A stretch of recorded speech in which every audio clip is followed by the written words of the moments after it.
Thank you. Here we are. Greetings, Mr. Hitchcock. How do you do? Very nice to see you. I thought that would make a very pleasant murder weapon. The mower, I mean. The mower. You mean we've given you an idea No, for your... you get the victim to lie on his back. Yes. And then mow the hair off his chest first.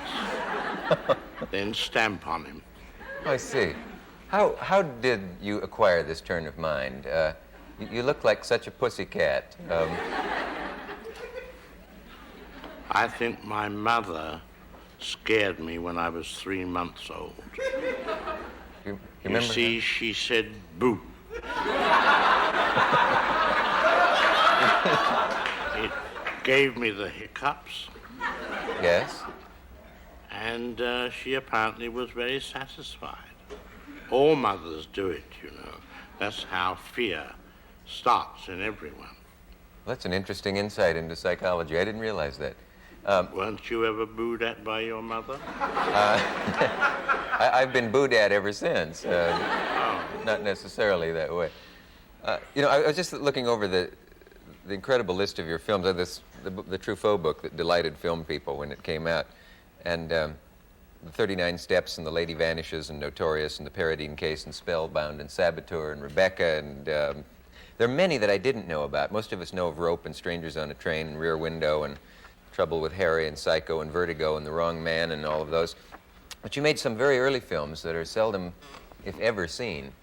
Do you have one way back there that would be Oh, yes. a There favorite? was one called The Lodger, all about Jack the Ripper. That's right. You know why Somebody wants to be ripped. In this neighborhood, they may be, but... Well, that was the case in London in the 1890s when Jack the Ripper roamed around. And, well, he just took that knife out and placed it abdomonically and slit. Yes. And there were several films made about Jack the Ripper, and in fact a couple named The Lodger. But yours was yours They in the were 30s? all copies of the first one. Yeah. I made mine in 1926 1926. when I was the boy director, which of course I still am now. But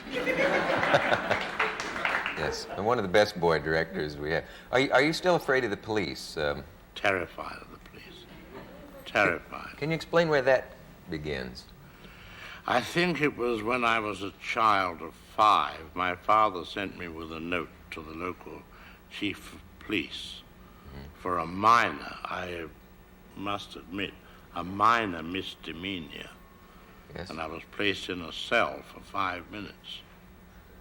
Now, psychiatrists say that if you can trace the origin of your fear, it will disappear. The whole thing is a confounded lie, because I still have it. And it's never left you from that day? Never left me. What sensation do you get? Do you still, if you see a police car, get frightened? I would say mild apprehension. I see. Yeah. There are a couple of words that people need to know to understand all about you and your films, and one of them is a MacGuffin. Can you explain what a MacGuffin is? Yes, a MacGuffin you see in most films about spies. It is a thing that the spies are after. In the days of Rudyard Kipling, it would be the plans of the fort on the Khyber Pass. It would be the plans of an airplane engine and the plans of an atom bomb, anything you like.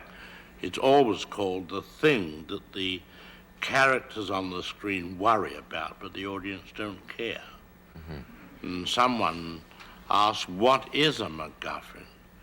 And it's described in a scene in an English train going to Scotland, and one man says to the other opposite him, he said, what's that package above your head there? And the other man said, oh, that's a MacGuffin. He said, well, what is a MacGuffin? He said, well, it's an apparatus for trapping lions in the Scottish Highlands Man said, but there are no lions in the Scottish Highlands. He said, then that's no MacGuffin. Thank you for clearing that up for us. Yes. And you adopted that word as the thing, the letters, It's the a plans. thing that the spies are always after. I think, well, there's so much to talk to you about.